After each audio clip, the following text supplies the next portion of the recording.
Good morning, everyone, and welcome to the Talphera Virtual Analyst and Investor event. At this time, all attendees are in a listen-only mode. A question and answer session will follow the formal presentations. As a reminder, this call is being recorded and a replay will be made available on the Talphera website following the conclusion of the event. I'd now like to turn the call over to Vince Angotti, Chief Executive Officer at Talphera. Please go ahead. Thank you, Tara. And good morning, everyone, and thank you for joining our event today. I'm excited to be joined by Dr. Shakil Aslam, Talphera's Chief Medical Officer, and two key experts in continuous renal replacement therapy, who are also principal investigators in our Nephro-CRRT registrational study. Through their experience and expertise, we hope to provide you with a better understanding of CRRT, the anticoagulants currently being used during CRRT, and how these experts see nafamostat potentially filling an unmet need for anticoagulation of the CRRT circuit. Our agenda will specifically include, first, a very brief business update so we can move quickly to our key expert discussion, followed by Q&A and closing remarks.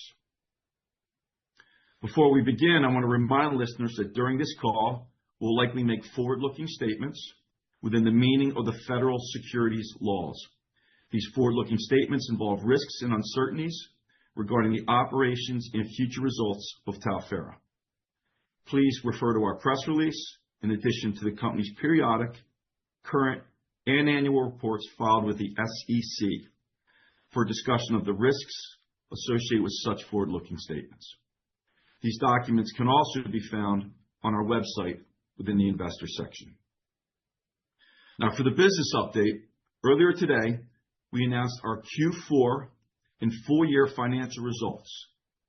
The Nephro-CRRT study is progressing nicely, and as announced a few weeks ago, we reached the 50% enrollment milestone.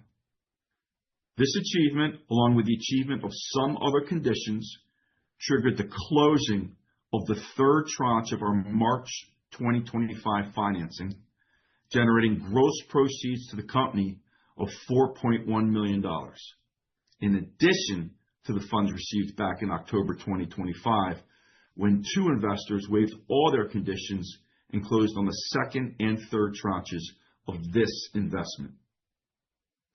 As of December 31st, we had cash and investments of $20.4 million, which, along with the remaining tranches, if closed, should provide runway through a potential FDA approval of NIAID next year.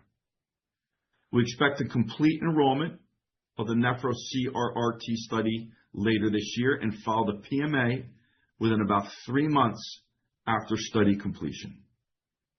As a reminder, the primary endpoint of the study is measured at 24 hours, so a quick turnaround of data is expected once patients have been enrolled. I'd now like to move on to why we're all here today.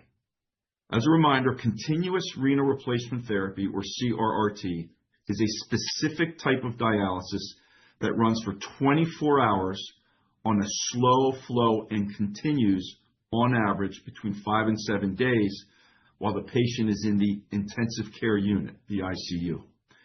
Because the blood clots when it comes in contact with an outside material, the filters used in CRRT machines frequently clog. Therefore, to make sure the patient is receiving continuous therapy that is not interrupted by clotting, international guidelines specify using an anticoagulant to make sure the filters remain functional for as long as possible. As you'll hear today, each hospital currently has a different protocol to achieve the best uninterrupted therapy for the patient, sometimes not using an anticoagulant at all, because many physicians don't trust the current options, being heparin or citrate. Other times, physicians select one of the two available options despite their limitations. I'll now hand the call over to Dr. Aslam to introduce our key experts so you can hear directly from them how each of their institutions manage CRRT for their patients and their broad experience with CRRT and currently available anticoagulants. Dr. Aslam? Yes, thanks, Vince. Good morning and welcome to an exciting session with our two experts in acute kidney injury and continuous renal replacement therapies. My name is Shakil Aslam. I'm the Chief Medical Officer at Talphera. As a nephrologist, I have had special interest in acute kidney injury, dialysis, continuous renal replacement therapy for over 30 years, first as a clinician and then as a device and drug developer in these areas. It's my privilege to have Drs. McMahon and Talphera join us on this call. In addition to being key thought leaders in AKI and CRRT, Dr. McMahon and Talphera are also principal investigators on our NIAID registrational trial. In fact, their sites are the highest enrolling sites for our study. So we are very excited to have them. I would like to briefly introduce them. However, I will not be going through their entire list of accomplishments and contributions to this field for the sake of time. So first, Dr. McMahon. Dr. McMahon is an associate professor of medicine at the Medical University of South Carolina in Charleston. Her key interests are in the areas of acute kidney injury and renal replacement therapies in intensive care setting. She has published over 50 papers in leading peer-reviewed journals and has written numerous expert opinions, review papers, and book chapters. She is the Director of Nephrology Clinical Trials at MSU and is involved in several ongoing studies in acute kidney injury and continuous kidney replacement therapy. Dr. McMahon is also the Director of CRRT program at MSU and is responsible for managing prescription protocols for CRRT and dialysis in the intensive care unit. She has won multiple teaching awards at Johns Hopkins, MUSC, and University College Dublin.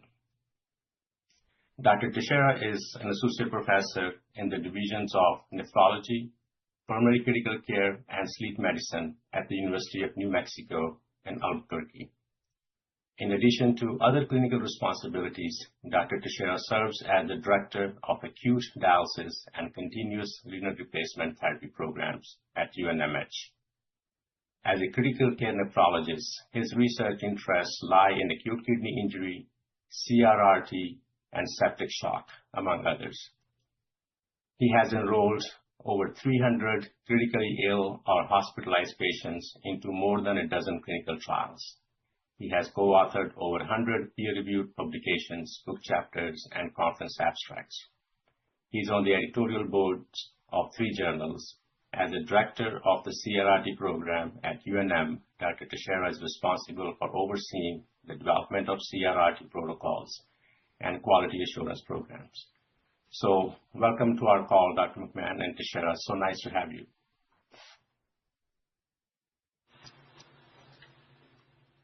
Thank you. Good morning. Thank you. Thank you for having us. Absolutely. So let's just start off with some basics. So as I'm sure you have the same experience, there are just so many different names, acronyms, when it comes to acute kidney injury and the different modes of dialysis. For our audience, could you just break it down to Dr. McMahon, this question is for you. What exactly are the key differences between CRRT, which I recognize increasingly is referred to as CKRT, which continuous kidney replacement therapy, although they mean the same thing. So we use the CRRT and CKRT interchangeably. And then you have regular intermittent hemodialysis, which most people are aware of. So what are the key technical differences between these two modalities? Yeah. So when we consider... And Tara, if you have that slide, I think that will highlight... the difference. Sure. Yeah. Okay, yeah. Got it. Perfect. Yeah. So when you think of outpatient dialysis, these are chronic dialysis patients. Yes, they have organ failure and are attending an outpatient facility in the community. These are usually relatively stable patients, Most of them are relatively healthy other than the organ failure, and they often walk into the unit and attend 3 days a week for their dialysis therapy, either Monday, Wednesday, Friday for 3 to 4 hours, or Tuesday, Thursday, Saturday. And then when you compare that to the chronic renal replacement therapy, dialysis in the intensive care unit, most often these are critically ill patients. Most of these patients will have more than one organ failure in the ICU. Some of them are mechanically intubated and they're really sick. Some of them are unstable. In other words, they're hemodynamically unstable and require medications to keep their blood pressure up. So the big difference between the two modes of dialysis is one is it's a higher dose of dialysis for stable patients, but the CORT dialysis is a more gentle form of continuous dialysis run 24/7 in the ICU at the bedside. Okay, so it's a more gentle form, a lower blood flow. And you can see the setup here in this picture where you can actually see the filter on this continuous renal replacement therapy setup, the machine on the left-hand side. And I don't think this picture reflects it. Sometimes you go into a room, there's a lot more machinery, like the mechanical ventilator. And you can see at the bottom of the machine, you have these bags, these replacement fluids, and often the citrate anticoagulation is contained within those bags, and they require infusions of calcium to run, to maintain that filter lifespan. So the filter is really everything. It's really important these patients get really good quality dialysis in the ICU. You do not want to interrupt their dialysis. It's really important for the patient. Great. So to summarize, intermittent hemodialysis is done mostly outpatient, though can be done inpatient as well. Patients are typically more stable, walk into dialysis, very high speed, quick 3-4 hours dialysis, and they go home. Whereas CRRT is patients with life-threatening disease, many of them on ventilators, multiple comorbidities, they are in medical ICUs, critically ill, multiple machineries and interventions, and the dialysis is very gentle and slow, but since it's not as quick, it has to be done over extended period of time, 24 hours a day, and can go up to 5-7 days as long as the patient needs it. Thank you. That was very helpful. That's it. Yeah. And Dr. Talphera, you work as a director of an outpatient unit as well as you're the director of the ICU. Are you seeing any interesting epidemiological trends in the incident rates of end-stage kidney disease, which is what most of these patients get dialysis for as an outpatient, versus acute kidney injury, which you see in ICU in a patient like that shown in this picture? Yeah, absolutely. So the chronic dialysis, population in the United States is kind of, historically over the first 20 years of this century has gone up and up, and that's been a kind of a big topic in nephrology. But it's starting to level off. If anything, during the pandemic, all those, these are somewhat more stable patients. They are vulnerable to things like infection, like with our dialysis population locally, and I think this reflects national data too. Dropped somewhat. So to some degree, the chronic dialysis population, may be stabilizing. And in theory, with some of the treatments that we've developed to help sort of prevent progression of chronic kidney disease to end-stage kidney disease, that will, continue. I think that trend that chronic dialysis may become a smaller part of our practice. The opposite is true of the acute kidney injury. ICU populations in general are just growing across the United States, and there are some kidney-specific things that can happen to land someone in ICU, but most of the time this is a complication of some other severe illness, like septic shock, for example, being a very very obvious one, and the incidence rates of septic shock and acute kidney injury severe enough to require a dialysis, often continuous renal replacement therapy, has only continued to go up and up and up. And so this is becoming a bigger problem, a more frequent problem, and over time I think is going to be dominating the practice of your average nephrologist, not to mention someone like myself who's kind of a dedicated critical care nephrologist. And so I think the the patient population that this issue is relevant to is only going to continue to grow. Yeah. And Dr. Shera, as fewer patients are progressing to end-stage kidney disease and going on dialysis, that means that the proportion of patients who have chronic kidney disease but not on dialysis, that portion of patient is going to expand, I presume. And those patients are very high risk of acute kidney injury. And so is that what you're seeing as well, that there's actually more patients to develop acute kidney injury? Yeah. And so to some degree, I mean, these things relate. That's absolutely fair. So the patients with chronic kidney disease, that, not yet requiring dialysis, that population is not going anywhere, and they are more at risk of acute kidney injury. And to some degree, the proportion of patients with what we call end-stage kidney disease or chronic kidney failure that requiring maintenance, continuous dialysis outside the hospital, the proportion of those patients that originally developed their kidney failure due to acute kidney injury that usually gets better, but sometimes does not, especially in those with underlying chronic kidney disease. Yeah. In other words, those who previously had kidney disease and have a superimposed kidney injury, the proportion of those patients that account for the total chronic dialysis patient population in the United States is going up over time. Slowly starting to compete with things like diabetes and hypertension that are thought to be the most common causes of end-stage kidney disease in the United States.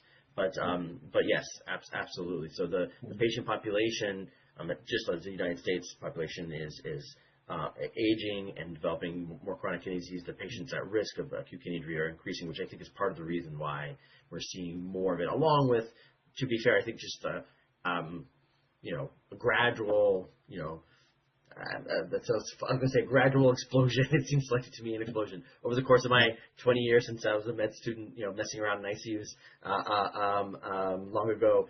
The expansion of critical care in the United States is just, it's only going up and up and up. The complexity of the patients that we're supporting, the amount of devices that we are using to keep people with impaired circulation, whether it's mechanical circulatory support and ECMO, extracorporeal membrane oxygenation. So these complex life support devices are being used more and more, and not just in academic medical centers, spreading to sort of community hospitals, and more and more to sort of somewhat less subspecialized centers. The complexity of, I think, the life support that we're offering across the United States is only increasing. And as a result of that, acute kidney injury to some degree is kind of the collateral damage that can happen with some of these really high levels of life support. Patients, to be blunt, may not have survived 10, 15, 20 years ago, are being supported by some of this more complex level of critical care that we can provide. But a lot of them along the way, unfortunately, are suffering some degree of kidney injury, which is often a consequence of this underlying severe illness. So I presume that you're seeing similar trends in utilization of CRRT for management of these patients. It seems to be growing pretty rapidly. Yeah, absolutely. I think the use of CRT is only going to continue to rise over time. We're seeing it locally and across the country. Right.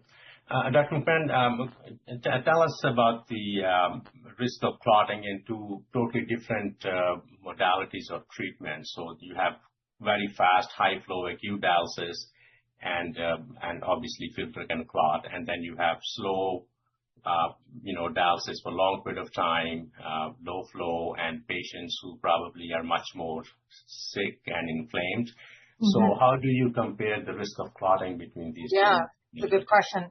The risk of clotting by far is a lot higher in the intensive care unit patient. I think we can say that for sure. Yeah. These are a different cohort of patients. The majority of the time we're starting CRT, for example, for septic shock. And that means patients are really inflamed. They have these inflammatory markers. A lot of those markers will stick and adhere to the filter, reducing the efficiency of the filter, predisposing them to clotting. And it's not just with sepsis or septic shock. We're a big liver center. Our liver patients have bilirubin, these other proteins floating around that can affect the filter. There's a lot of risk factors that exist in the ICU patient that makes them vulnerable to clotting in the ICU on CRT. So preventing that clotting is paramount. And delivering good dialysis is really important. We do use some anticoagulation typically heparin, a very low dose heparin in a small proportion of outpatient chronic dialysis patients for some patients, but we don't see that level of clotting in the outpatient compared to the ICU. Yeah. And Dr. Talphera, I've seen you even on national holidays, running off to the ICU and, putting those fires out. So what happens? So general, I think many people take a very simplistic view. Well, okay, the filter clots, you pop the filter out and put a new filter in and, keep going. So could you just walk us through what exactly are the implications when a filter clots, implications for you as a clinician, for the support staff that's taking care of those patients and the patient themselves? What happens? What is life like when you get a call in the middle of the night, hey, gee, Dr. Talphera, this filter has clotted off? Yeah, I mean, there's implications kind of, in many levels, and it affects sort of both the patients as well as the healthcare system, I would say. Very simply, if you are not on the machine, you're not getting the therapy that sort of, life-saving kidney replacement therapy, whatever you're trying to fix with the machine, whether it's a buildup of, potassium in the blood, which can be directly life-threatening, acid buildup in the blood, excess salt and water that you're trying to remove to say, let's get someone off of mechanical ventilation because they have too much fluid in their body. None of that happens when the machine is down. It takes at least, and I say at least because, sure, if the nurse has absolutely nothing else to do and this patient on, multiple forms of life support, they drop everything that they do, it, maybe takes just an hour, but it takes at least an hour. Like I think on a practical level, it's often an hour or two, sometimes three, before they get, the nurse has the kind of bandwidth and time to sort of reconnect everything and get everything going again. And so that's valuable sort of time that the patient's not receiving the therapy. And that ends up reducing the effective delivered dose, which is, not the goal of this sort of life support modality that is indeed meant to be continuous. And then, like I already alluded to, the nursing time is extremely valuable that we're sort of kind of cutting into here. And there's all sorts of costs as well. Like each of these hemofilter sets, as we call them, cost hundreds of dollars. Just thinking from an equipment perspective, that's obviously extremely sort of counterproductive for kind of efficient patient care. And then occasionally, like usually not, the nurses are able to often identify that the filter is about to go down before it completely clots off and rinse back the blood, as we say, to prevent as much blood loss that would typically occur with one of these filter sets. But occasionally they don't, and the net result of that is they lose all the blood in that tubing and in that filter. And these filters are pretty slick, but they still have about 150 milliliters or perhaps a more kind of intuitive way to think about it. Basically, about a half a unit of blood is in these circuits at any given time to allow this therapy that cleans the blood to be going on continuously. And so it's not infrequent; it's a minority, but still a substantial number of times they're unable. The issue, the clotting or whatever issue that causes it to stop all of a sudden is sudden enough and catches the nurse by surprise that they actually lose half a unit of blood, which is obviously the exact opposite of what you want to do for a critically ill patient, many of which already have active bleeding, or because of their sepsis or some other disease process, they're already very anemic, and so the implications of that are definitely not helpful to the patient or to the healthcare system. Yeah. So briefly, what exactly are you doing to prevent the clotting? So what is your anticoagulation of choice right now to prevent those filter clottings? Is that for me? I can answer. So, I've been at the University of Mexico now about 7 years, and when I came in, we didn't have a specific protocol about how to approach it, and we haven't really evolved beyond that. And in part, like to some degree, I think the guidelines suggest that we should, but there is no hard data suggesting that these other options available improves outcomes, and none of them have none of them are free of major issues or complications. So, and in other words, Heparin, we can talk about a lot, but to be short, I'm not a huge fan of heparin, and so as a heparin, I've definitely never had the thought that becoming a heparin first center made sense, so we haven't done that. And then citrate, can work well if I'm sitting at the bedside managing it. I joke that I love citrate because it gives me job security, because I'm perhaps the only nephrologist in the state who understands it well. It's a little bit perhaps arrogant of me to say, but it's complicated. The reality is that it's complicated. Citrate nominally has been recommended as first line for CRT in the United States or worldwide, I should say, for over a decade, and it still accounts for only a fraction of practice. In other words, only less than 50% of centers across the United States are citrate first because of the complexities and issues related to that. So we are a nothing first center, which is like arguably not adherence to the guidelines, but it's because the options available are basically neither of them are fully satisfactory. Okay. And Dr. McMahon, what is your strategy for anticoagulation? Yeah, so we're the same. If you clot more than once in 24 hours, you automatically start citrate anticoagulate. We have ACDA 2.2% citrate in our institution. Okay. But, like my last institution, they didn't have citrate because the director of CRT there just didn't want to take it on board because, like mentioned before, it's the complexity and the burden. It's quite fascinating to when you talk to your colleagues in the division, some of them still aren't 100% familiar with the protocols, and we see these events occurring. Safety is an issue, especially as a director of CRT. Your job is to keep things safe for the patient while delivering good dialysis and modifying these protocols as we go. But so yes, we do use ACDA, and it is not enjoyable. It is a job security. Right. So life expectancy of these or useful life of these filters is around 72 hours.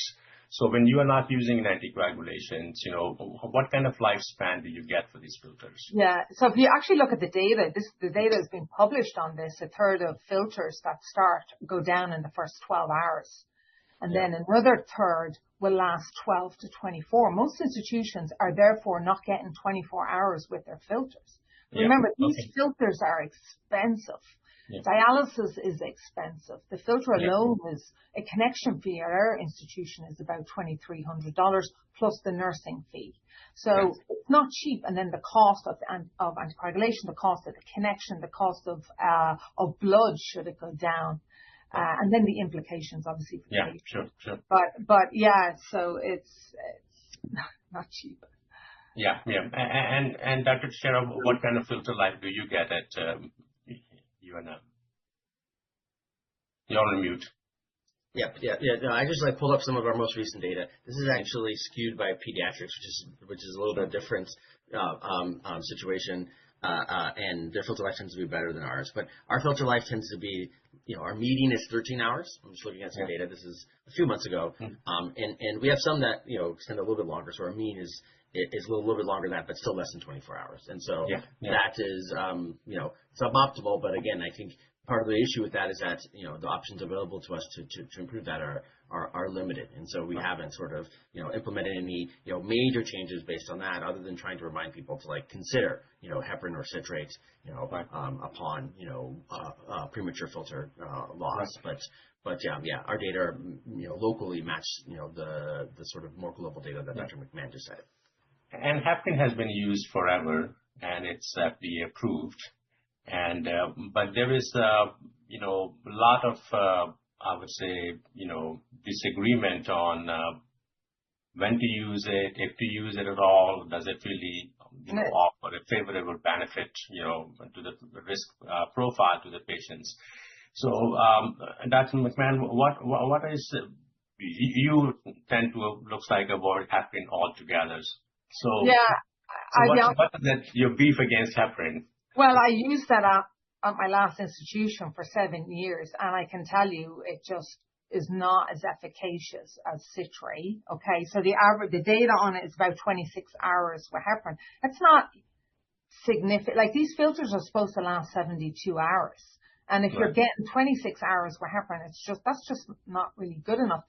More importantly, it's not regional. It doesn't stay in the circuit. You're affecting the systemic thinning of the blood, and your bleeding risk goes up with heparin. So if you've got someone in with a brain bleed post-op, the surgeons don't want you to start it, and it's a huge problem.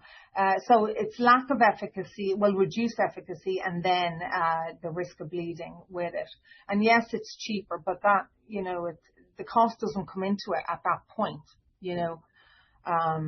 So yeah, even though it is approved, we actually don't have a heparin protocol at our institution for that reason. And we actually did bring one in for research because it was a requirement for a protocol, but we don't use it. We don't use it at all. And do you see any issues with, at least I felt that titration with the heparin was never a straightforward thing, No. We think this with regular patients too, right? Right. They get super therapeutic and you have to hold it and, it's a mess. Yeah, Shaquille, I can add to that too. Like, just more globally, thinking of my practice as intensivist, just use of heparin is no longer, it is the only thing that's FDA approved for CRT. I hope that changes soon for obvious reasons. It's no longer considered first line for anything. It's no longer, regular unfractionated heparin is no longer considered first line for QPE. It's no longer for clotting in the lung. It's no longer considered first line for heart attacks. It's because in addition to the fact that, like Dr. McMahon just pointed out nicely, it doesn't really work that well. Like the benefit you get in terms of prolonging the filter, it's pretty marginal. You have the risk of bleeding that comes with it, but also it has, to try to phrase this in a non-medical term, it both overshoots a lot. Right. In terms of its blood thinning effect, and then sometimes it doesn't work. It doesn't adequately thin the blood when it's supposed to. The technical term has got unpredictable pharmacokinetics. So basically, it's hard to get it on enough, and then some patients it's hard to prevent it from overshooting. It's just a pain in the ass. It's like a drug that I think even outside, if you set aside CRT, I think is eventually going to fall away to newer agents that are just kind of easier to use, but is not either very good at doing what it's supposed to do, which is get the blood thin quickly, nor is it good at preventing overshoots and bleeding risk associated with thinning the blood too much. So it's really just like an inferior agent. Yeah, and when you overshoot, so it's not like you just turn it off and it just goes away. In many patients it can linger on for hours, and sometimes you have to reverse it with using fresh plasma, and all that.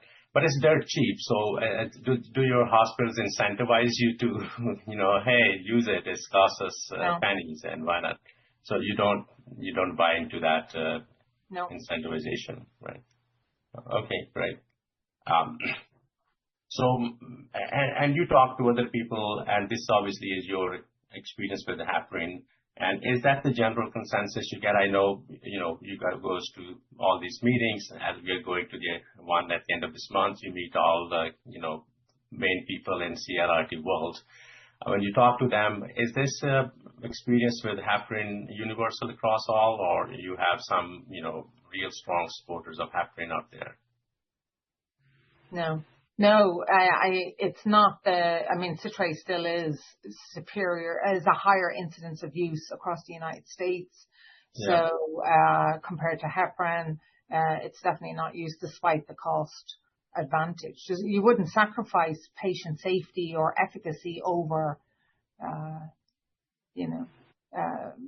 it's just not used. It's not used as much.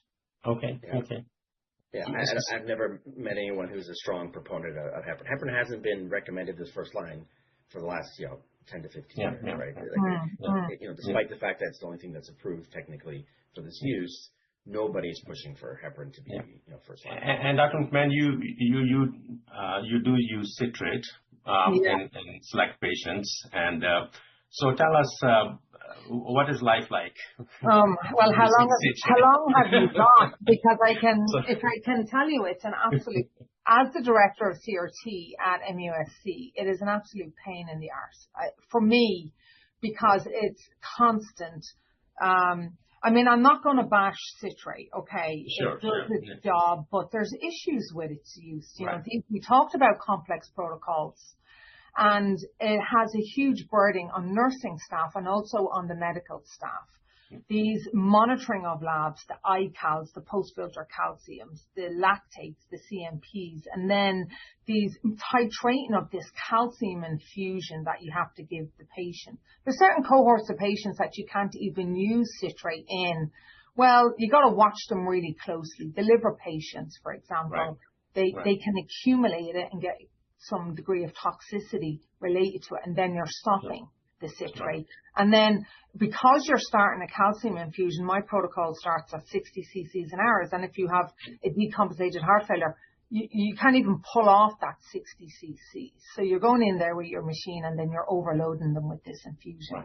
And then don't even mention now, because the Regio-Cit, the 0.5%, got pulled by the FDA because they didn't have an emergency use authorization. And then we moved to ACDA, this higher percentage. I'm seeing a lot more metabolic disturbances with it while they're not therapeutic.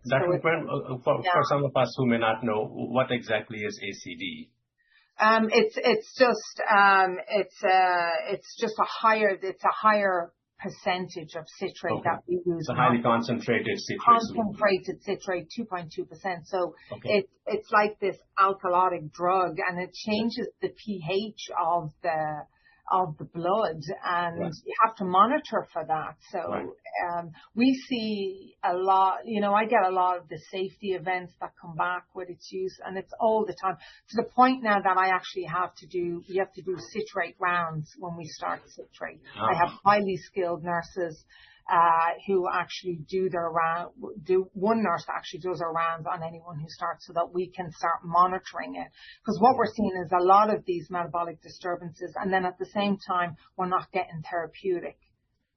So we have our methods of monitoring events, and sometimes they're still clotting. So it's been a thorn in my side since we moved to ACDA, and that just has to be a better option. Right. And what kind of other logistical challenges that you face? So ACD is now you have it injected into your substitution dialysis fluid, and so that poses some challenges for you. And then storage, right? So, you know, we live in Charleston, and the pharmacy are screaming at me going, we don't have room, because every time you order another bag with the citrate, it's another pallet. Tara, you can see on the next slide, you can see the fluids that we have in storage. We had to actually store it at a warehouse in North Charleston. And every 2 days, they send a pallet of this stuff down for use. So there's a storage problem with this as well. And that's a big deal for my family. We have to pull back on other bags to allow for the citrate anticoagulation. We had to drop one of the phosphate-containing bags because they're just saying we have too many bags. You need to find options for storage. And that's not my job as a physician. You know, I want a simpler option. I want a smaller bag. Yeah. And I'm sure that, you know, you win some popularity points from your nurses every time you prescribe citrate. How does that? It's a heart sinker. The nurses go, really? Are you kidding me? And then they just sit there and they're like, yeah. So you can see here with this slide on the right-hand side, these are the citrate bags.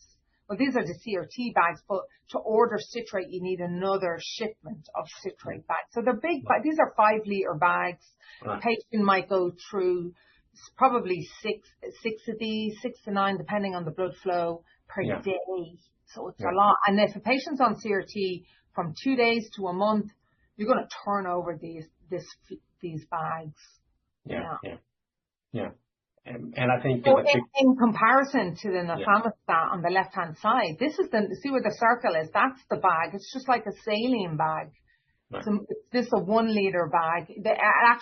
This is a 500 cc bag or 250 cc, much smaller. Right. Yeah, easy storage. That's what we want. Yeah.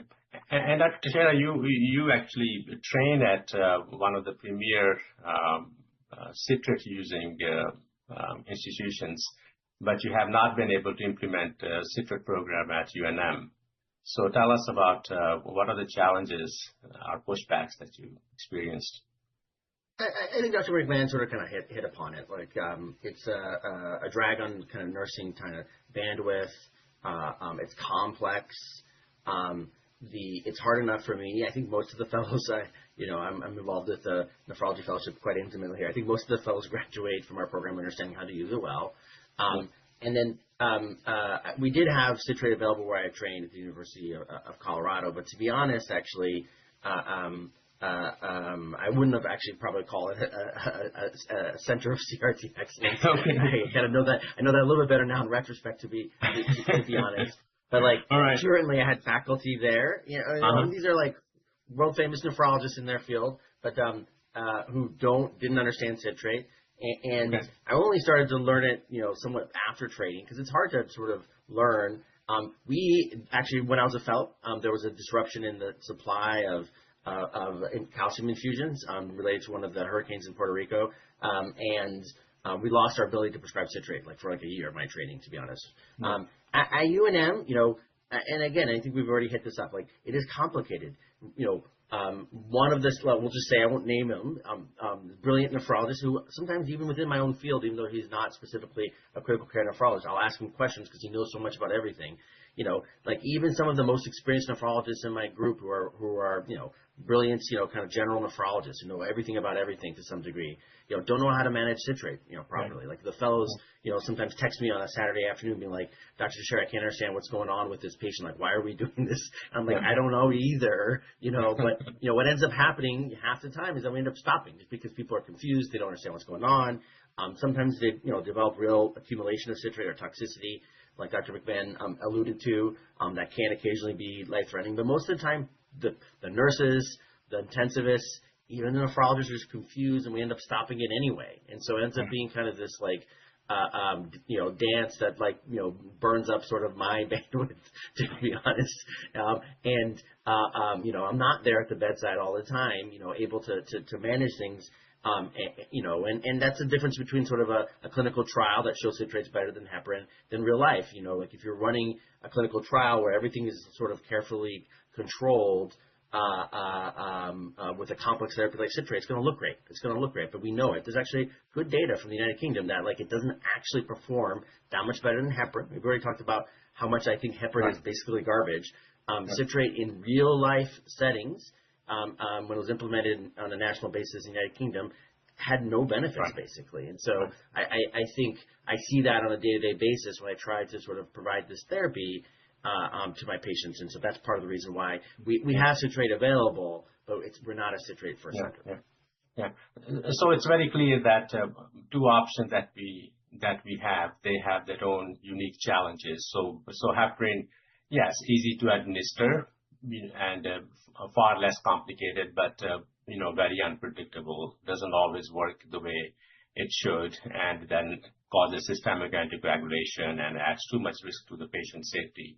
And then you have citrate with no uniform protocol, intensive monitoring, extremely high workload, and benefit which could be there to some degree, could not be there based on where you use it, what setting you use it in, and how experienced your staff is, and also the nurses that are well trained in it. They are always there. They're not really rotating through other jobs, and you're not always having to find new staff to train. What would be if your ideal the profile of an ideal anticoagulant that you would feel comfortable using? Obviously, it has to be safe and, Yeah, it has to work. Yeah, it has to work. We want a drug that works and is safe, even in our high-risk patients, like our liver patients who are vulnerable to clotting and have clotting, coag disorder, like these clotting disorders.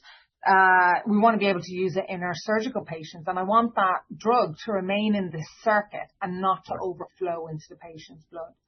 So having a drug that remains in the circuit is important. Having a drug that does not require these complex protocols that we talked about, that I don't have to send half a dozen labs to monitor. Okay, I'll do the one one lab or the two labs to monitor its safety. But it's really straightforward and simple. Simple in the ICU is really important for the nursing, especially with the nursing short. Like, you don't want to overwhelm the nurses. Sure. And then also not requiring these calcium infusions and titrations of calcium. Right. And also, like, the storage thing, I mean, you might not think it's important, but it is. For me, it is. And so, yeah, I wanted to tick all of the boxes. Yeah. Right. Yeah. So I think, and both of you have been involved with the NIAID trial, and I recognize this as a blinded trial, but, their administration of the placebo and the active drug are very similar, exactly the same. They have to be by trial design and the titration. What is your nursing experience so far who've been exposed to citrate, and they say, okay, we don't know what it is, but, it is very simple to use, or is it like, Yeah. Actually, it's quite fascinating. The nurses are really excited. They're coming down. They're going, is this the new drug? And they're popping their heads in and they're going, is that it? And, they're excited at this setup, and they're like, oh, please, come on, hurry up, finish the trial, make our lives easier. It's all over. We get a lot of excitement when we set up. Okay. Good to know. Yeah. And your titration, again, as we mentioned, that one of the challenges that at least I felt, titration with the heparin to hit the your target window of APTT is always challenge. And many times, you have to give a bolus of heparin in the beginning, which many of these patients don't get because of the high risk of bleeding. So do you find this easier to, kind of get into your therapeutic range when you want it? And, the steps to get there are easier and more convenient than, you would say with the heparin? Dr. Sharaya? You're on mute. Yeah. Oh. Yeah. No, you're good now. Yeah. There you go. No, it's straightforward. It's straightforward. Yeah. Okay, good. Within a few titration steps, it levels out. Like, the amount of adjustment is a fraction that's required for heparin, which is like the easier thing to, in general, titrate. Okay. And so, usually within the first hour of therapy, we have a steady rate, and then maybe it'll need to be adjusted once more over the next 24 hours, and even then, not always. And so it's been very, very straightforward. I think, just like Dr. McMahon described, like, the nurses are like, that's it, that's all we have to do, and it's been good. Pretty straightforward. Yeah, it's definitely easier than heparin and citrate, in my experience, that, the titration, not only once you get to titration, you constantly have to move back and forth and with all the other things that change in patient or the dialysis. So I'll start with Dr. Talphera. How do you see if NIAID is approved, becomes available to you, and how do you see it fit in your anticoagulation regimen? Right now, you don't have one, but occasionally citrate. Where would nafamostat fit? Yeah, I mean, I think it would move to the front of the line of our options available for anticoagulation. For sure. Like, there'd be no. I could never foresee a situation in which I would use heparin instead of nafamostat. It wouldn't exist. And then occasionally, maybe rarely, we would use citrate in a especially complicated patient in which the risk of bleeding is like extremely high, or the risk of worsening bleeding is extremely high. But I think that would be few and far between, to be honest. I think, nafamostat would become sort of our first option, whether we were nafamostat, up front on all patients versus having it be the first option if we clot. Like, again, that's sort of kind of a cultural thing. Like, at our institution, we're a nothing first center. And so I would think that, that might be something we should consider, honestly, because it would probably improve our outcomes overall in terms of filter life. But at the very minimum, I would think that, if we encounter anything that requires initiation of anticoagulation, I think this would be our first option, because it's just, straightforward and effective. Yeah. Same here. As having had experience in the trial, and as a CRT director, I would move it to front line. I would actually replace my current protocol with it. And also because MUSC has brought up all these other community hospitals in South Carolina, and some of those programs don't have anticoagulation, and they're not getting the filter lifespan. And talking to some of the ICU staff there, they want simple. They won't take on the citrate protocol because it's too complex, and they don't have the nursing. They just don't have the bandwidth to deal with it. This is really simple. It's really simple. You just hang it in the pre-filter and it runs, and you might do a couple of titrations, and then the nephrologist will monitor a couple of labs, but that's it, you know, and it stays in the circuit, allegedly. So it's nice. Yeah, we're looking forward to finishing out the study. This is where we are. And we are frequently asked, and you know, we have seen ups and downs in enrollment in this trial, and some of this was really had to do with the sites that we originally had, which were not the right sites for this study. But you know, we made those changes. We had sites like yours brought on, and the study enrollment picked up, and we are way past the half point.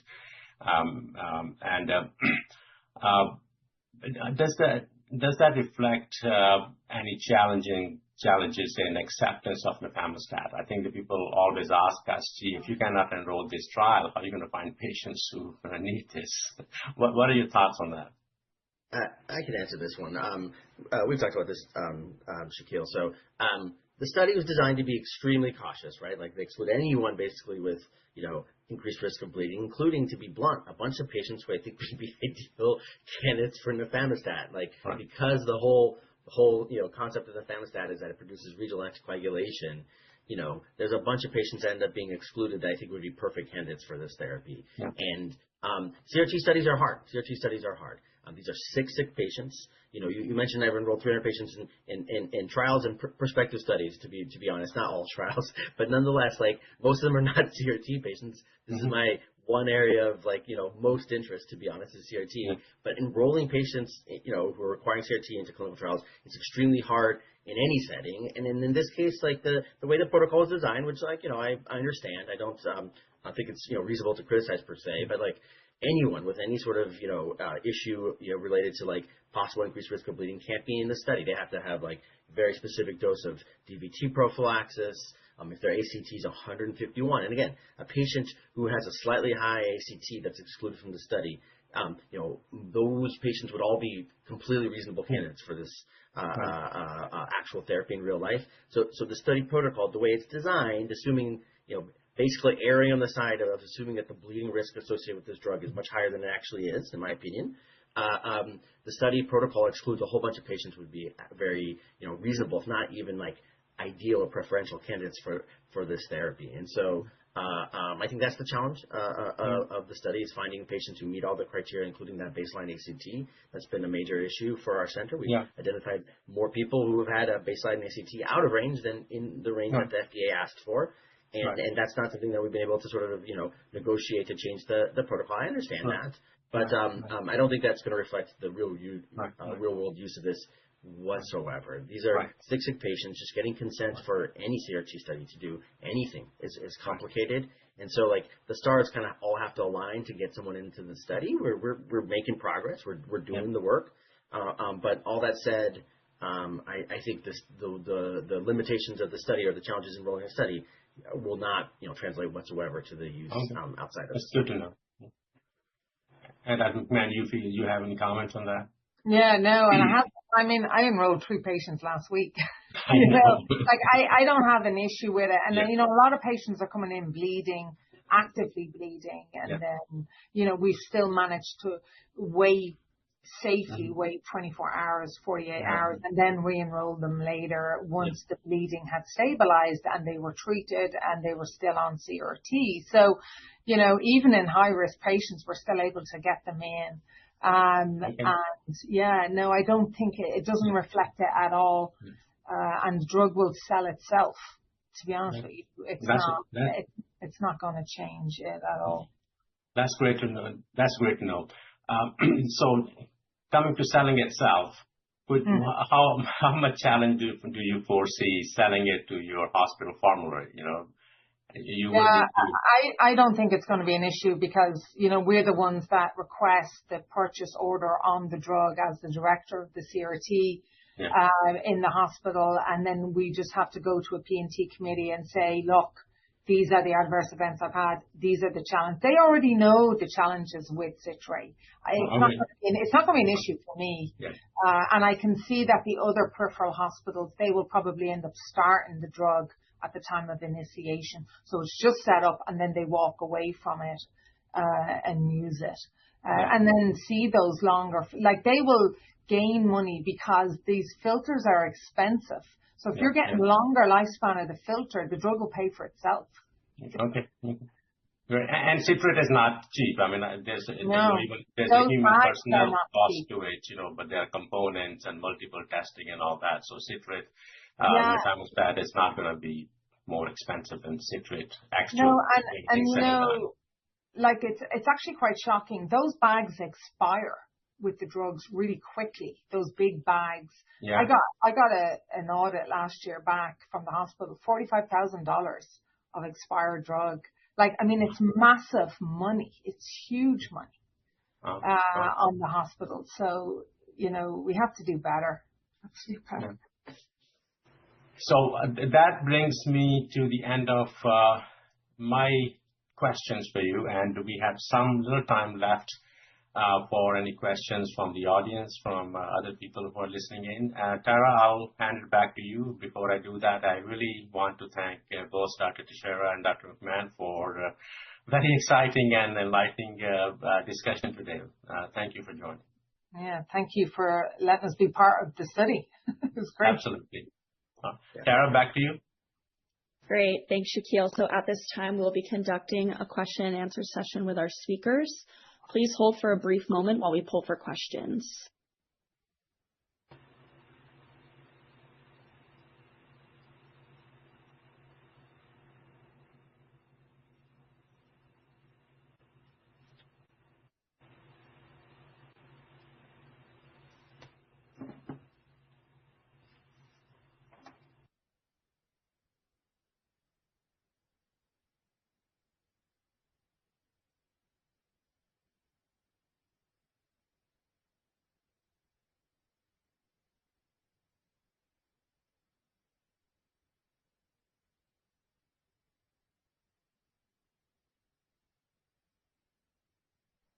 So our first question comes from Naz Rahman at Maxim Group. Please go ahead, Naz. Hi, everyone. Thanks for the discussion and the application on the Famostat and just CRRT in general. So one thing that was mentioned, or I guess a couple of points that were mentioned, is that the rates of chronic kidney disease is increasing over time, and citrate is very labor intensive. And I guess there's also the nurse shortage going on. I guess with these factors combined, do you have any data on whether or not all of this is changing or increasing mortality risks for patients over time, just due to how labor intensive citrate is used? Like, does this create like a backlog, or is there like a backlog of patients that are being affected? And how does this all sort of fit in with the Famostat? I could try to answer that. I don't think it's affected mortality rates. I guess I would start by saying that this patient population, like we started off saying, like Dr. McMahon was saying, like, is extremely ill. So the typical survival rate of a patient who is sick enough to be in ICU with particularly an acute kidney injury requiring continuous renal replacement therapy is like 50-60% depending on the study. So in other words, half these patients won't survive because of their underlying severity of illness.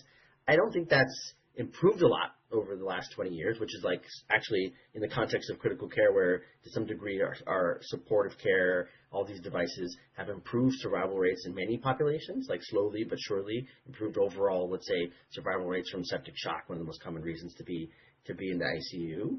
But I don't think the issues that we've described have led to increase in mortality, but I think to some degree, this is hard to prove, I suppose, but it may be part of the reason why we've made minimal impact on that survival rate in patients with AKI, acute kidney injury, severe enough to require renal replacement therapy. Is that like we haven't seen improvements in mortality for the last 10, 15, 20 plus years, and I think some of these challenges may be part of that. But yeah, I don't know, Dr. McMahon, if you have other thoughts. Yeah, and if you look at how medicine is going now, there's actually dialysis isn't just the only form of extracorporeal treatment. They're developing new membranes, new devices for new indications. We were part of another clinical trial for another device that requires anticoagulation. So the application of nafamostat into extracorporeal treatments in patients with AKI and other illnesses, non-AKI, you're going to see it exploding. And you can tell because these trials are listed on ClinicalGovs, and they're all requiring anticoagulation. So I think, and we're going to take ownership of those devices in our ICUs as well as for dialysis. So, and these devices, once they get FDA approved, will bring down the mortality rate and have shown in one previous study to reduce mortality. So I think you're going to see the application of nafamostat outside of AKI as these devices come in. Got it. That was helpful. And one more question, if I may. Yeah. Seeing how this study has an extremely strict criterion for excluding patients with bleeding risk, do you think that could create like a regulatory headwind in terms of getting potential approval or potential adoption risk by other institutions based on your conversations with other experts? I think it's unethical to enroll a patient who's bleeding because you just couldn't get away with doing that clinically. And I've enrolled several patients who came in bleeding and then were stabilized and then enrolled them. They're high-risk patients, but they also need good dialysis, and we still managed to get them in. So no, I don't think it's going to have any implications. You just gotta, it's just for the sake of the study. And it really depends on once the pharmacokinetic data comes out about the nature of the drug, we'll have a better idea. But it's certainly not an issue in my experience. Obviously, we don't give the drug to someone who's actively bleeding. You couldn't find a trial to do that. Yeah, I agree. I mean, like this issue of like dealing with patients who are at risk of bleeding and clotting is just like a daily issue in the ICU. And again, like the only sort of kind of like major issue here is that the bleeding risk associated with nafamostat is going to be so much less than the other traditional anticoagulant that if anything, that balance is going to be easier to strike in real life clinical practice in the ICU with nafamostat than certainly heparin or anything else that we routinely use as an anticoagulant. Thanks for taking my questions. Yeah, thanks, Nas. Thanks for the questions, Nas. Our next question comes from Yuan Z at B. Riley. Please go ahead, Yuan. Thank you for taking our questions. Maybe first to the company, to Vince or Dr. Aslam. For the trial, you have an anticipated enrollment completion in first half 2026, and we have a 28 days safety follow-up. So I wonder what's the timeline for the top line readout? Should we anticipate in 3Q 2026? I can answer that, Shaquille, and you can add any additional color. So yeah, so right now we anticipate again second half 2026, and our operating plan includes a PMA submission in the second half of 2026 as well. So the data is being cleansed all along. It's because it's a 24-hour endpoint, so we're doing everything we can to have that PMA submission ready as quickly as possible. The reason it slipped, honestly, past first half of the year was because two sites that we were planning on having just continued to delay. It wasn't anything to do with us or the contracts, and it was their own internal issues. And one in particular had all research studies on hold as they were revamping their research protocols throughout their facility. And they just recently released the ability to initiate studies again, and we were one of the first couple that was reinitiated, and they lifted their hold, immediately activated the study with a training refresh. So outside of that, we felt like we were on track for the mid-year, except for those two institutions that caused the slip, and we believe we'll be in a strong position to have this completed and ready for submission before the close of the year. Shaquille, did you have any additional commentary? No, Vince, I think you covered it all. Those were unexpected delays, but I think we are way past that and will continue to execute quite nicely actually from this on. As you heard from Dr. McMahon that she enrolled 3 patients last week. So I think the pace is good now. Got it. Thanks for the helpful color. To the 2 doctors, when a new nurse is on board, how long does it take for them to get used to citrate for this ICU setting versus, how long does it take for them to get used to NIAID if it's approved? So, yeah, I can take that one. The nurses go through certain levels of experience when it comes to CRT. They have to go through their basic CRT training, and they can do another more advanced training. And it's the advanced training nurses that actually have to do the citrate training. So we have our basic nurses that not all of the ICU nurses do CRT training. And of those who do the initial CRT training, they don't deal with citrate. It's actually the super users that deal with the citrate protocol. So it's like the cream of the crop of the CRT nurses that do it because it is complex. So they don't overwhelm them initially when they're getting trained on CRT, and they reserve that for a more skilled CRT nurse. With this, if we manage to bring this on board, we would actually train everyone up front because it's so simple.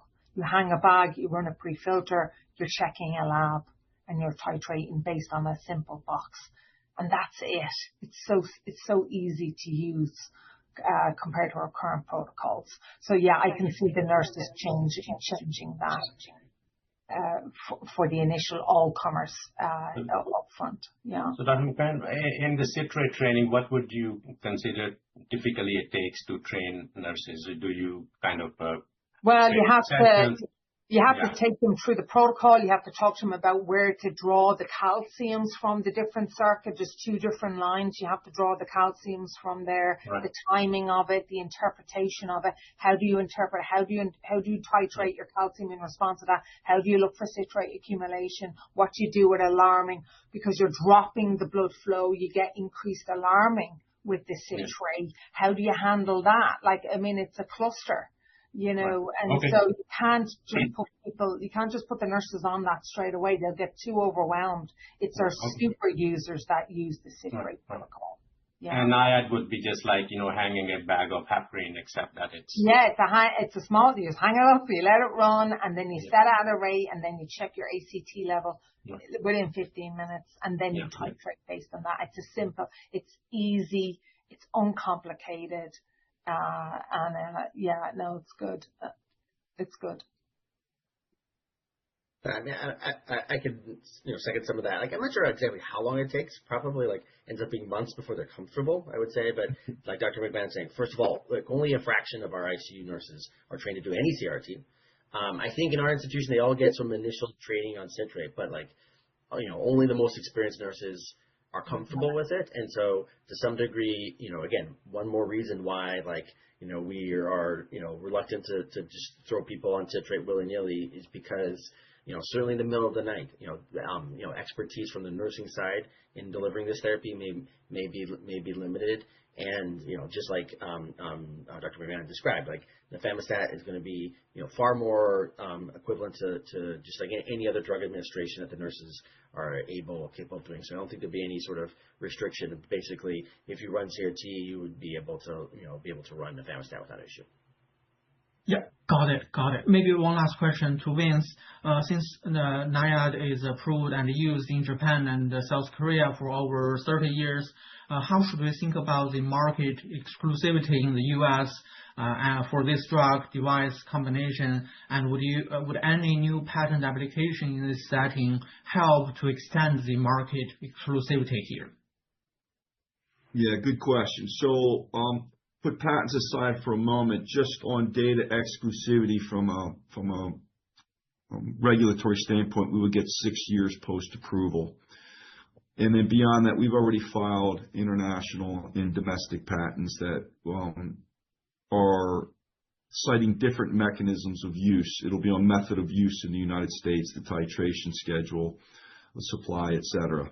And we feel comfortable right now that we'll get those patents awarded, and that would take us into the 2040s. Correct me if I'm wrong, Ralph. So we feel confident in that moving forward and have been working on that really since the day we got the asset. Got it. That's all from my end. Okay, thanks. Yes, thanks for the question, Jan. Our next question comes from Ed Arce at West Park Capital. Please go ahead, Ed. Great. Thank you for taking my questions. And thank you to both of the physicians who have joined here as KOLs. Very, very helpful and insightful.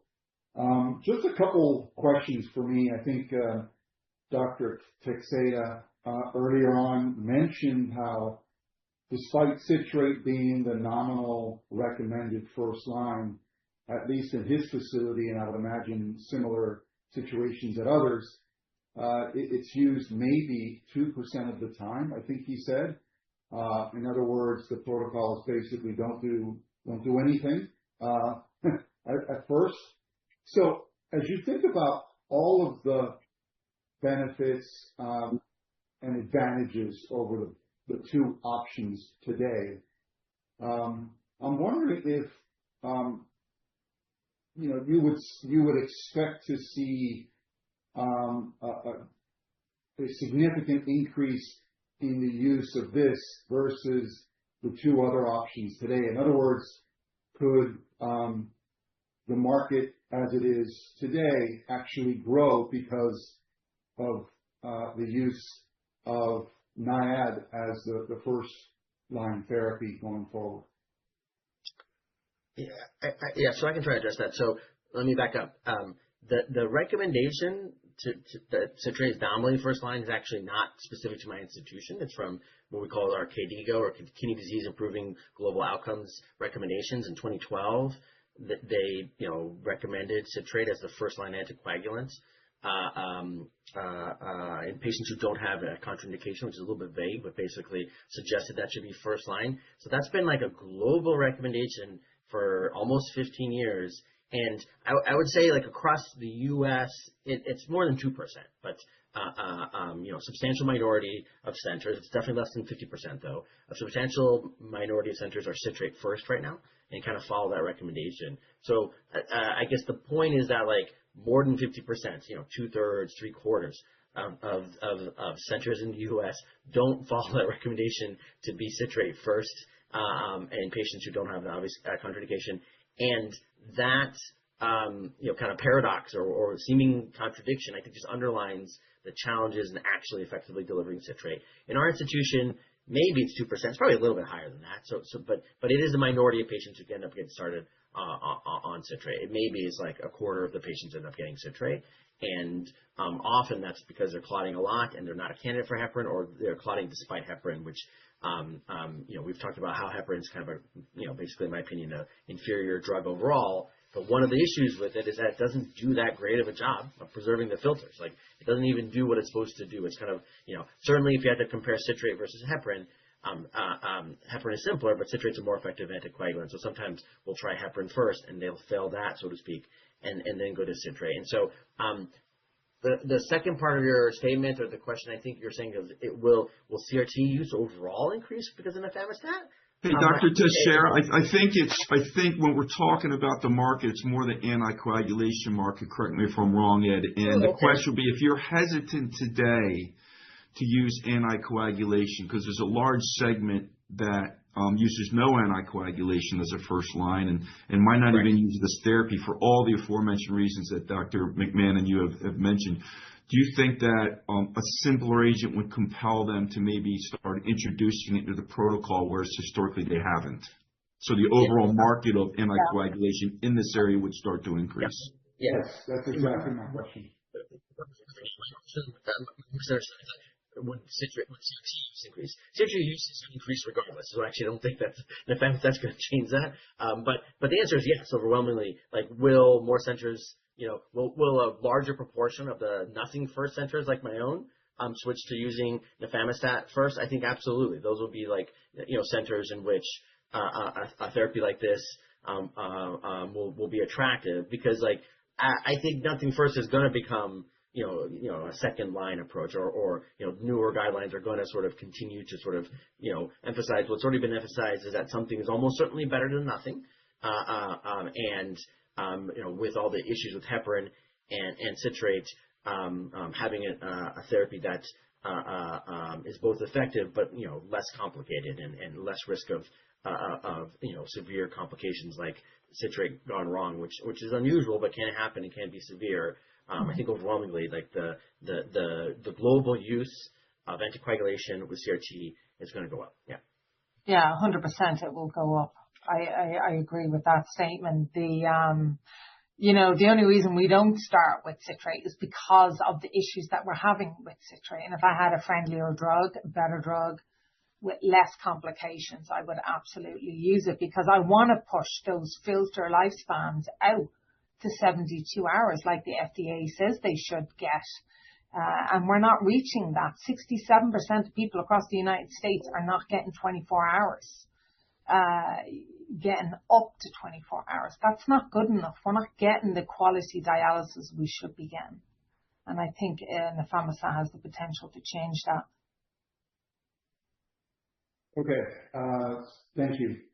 So my next question is sort of the flip side to this, where the first one is thinking about the potential for a substantially better option to actually grow the market overall for CRRT.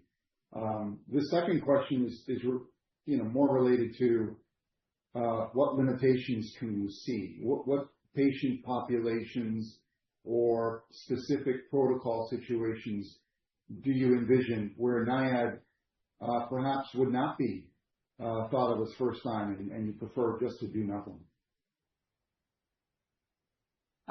Well, I mean, the only thing that comes to mind is a drug allergy. Someone has an established allergy with the drug. Outside of that, I can't see another reason why. Can you, Pedro? Yeah, I mean, so I think we need to sort of, we need some data, and this study is going to help clarify that. And the question is, nafamostat, 100% regional? In other words, is the effect on systemic anticoagulation 0%?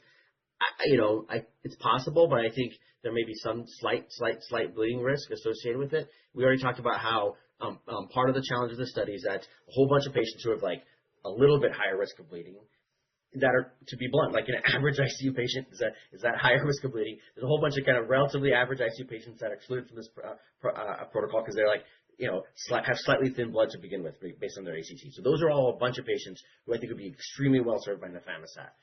It's possible that like the highest risk scenario, which I would think like, someone comes in with a large intracranial hemorrhage, which is like, not a common scenario where CRT is needed but can occur. This would be like a fraction of our CRT population. Like I would think 5% or less. Some of those patients with a large intracranial hemorrhage, any anticoagulant may be prohibitive risk. And in that situation, even one that wears off within 5 to 8 minutes may still not be a first line approach. There may be a situation where you wouldn't necessarily start them on nafamostat at first. In that situation, you would do nothing at first, or if you still have citrate, like again, like I wonder if citrate protocols are going to slowly go away over time, because the effort required to maintain them is so high, and if it becomes like rare that they're used, less than 5% of patients, maybe it's not worth maintaining them. But nonetheless, the one maybe option is like the patients who are bleeding, which the bleeding is in of itself extremely sort of life-threatening, the most kind of extreme of the extreme, like a fraction of the bleeding patients that we deal with would be those with intracranial hemorrhage that, any additional drop of blood, so to speak, could be prohibitive risk, so to speak. Those might be a patient population in which, nafamostat wouldn't be a good idea to start up front. You would only consider introducing it, 3 or 4 days later, around the time when they would be starting, standard, what we call preventative therapy or prophylactic therapy against clotting in the legs, which develops a lot in ICU patients. So these patients with head bleeds eventually actually end up getting started on low doses of heparin injections to prevent clots in the legs, like most ICU patients. But I wouldn't necessarily do that on day 0, like, ICU admission for someone who, let's say, is a chronic dialysis patient but develops a head bleed. Again, not super large chunk of our CRT population, again, maybe 5% or less, but those might be one population in which nothing may be the most safe thing up front. But I don't know. That's about it. Like, I think most other situations, certainly like, bleeding into your gut, that's a big deal, but it's not nearly as directly lethal, so to speak, as bleeding into your brain. Great. Thank you very much. That's quite helpful. Thanks for the questions, Ed. So our final question comes from Jim Malloy at AGP. Please go ahead, Jim. Hey guys, sorry I missed a couple of the Q&A here.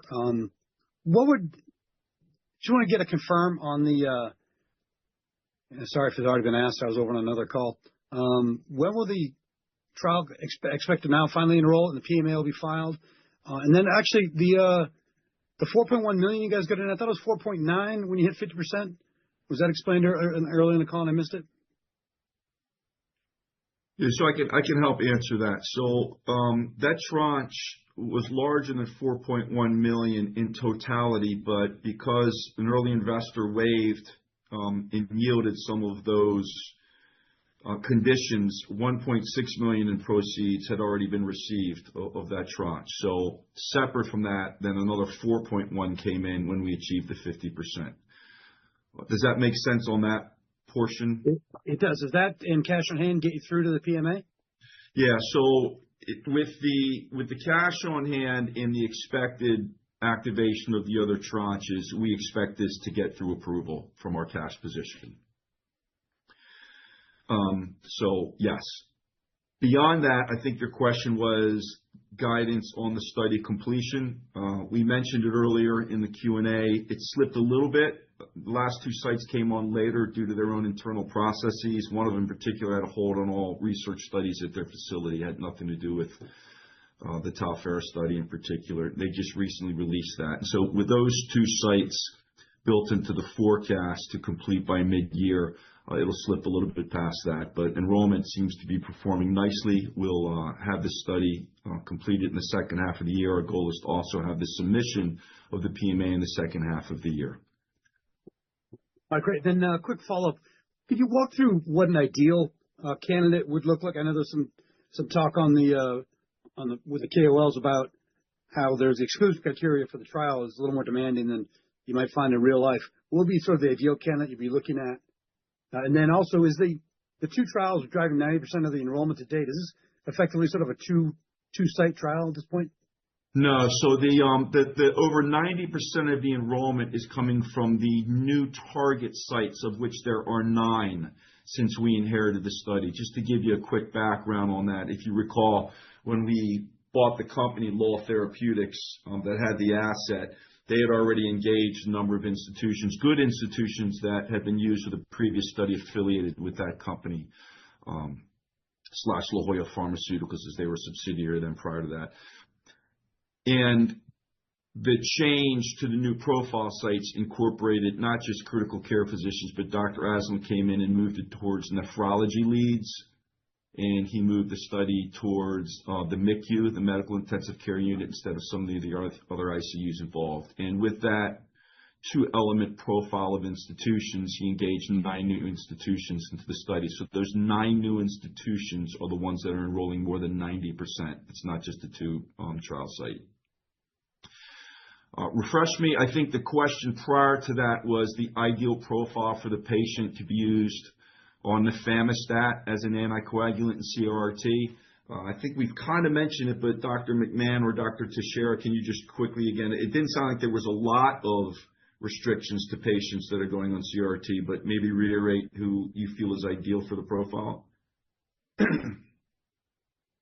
Yeah, McMahon? I mean, it's almost, I mean, I can, or I can give it a shot. Like, again, like, I think that, you're sort of, Vince, you're basically like, taking the words out of my mouth. I think it's easy to think of who this would be inappropriate for and list like, a very few number of patients. Like, again, day of admission for a head bleed, perhaps not. Like, obviously we need to do no harm, but I think this will serve the average ICU patient who needs CRT extremely well, like including some, not some, like most of the patients that are excluded from this study due to kind of the extremely conservative inclusion criteria that we have for this study. And so I think it's harder to think of patients in whom we wouldn't use this therapy. But I don't know, Dr. McMahon, if you have any other yeah, thoughts. I mean, septic shock is the most common indication, cause of AKI in hospitalized patients, and including those in the ICU. And so they're relatively straightforward. And, I can even see use for this in liver patients because they clot all the time, because citrate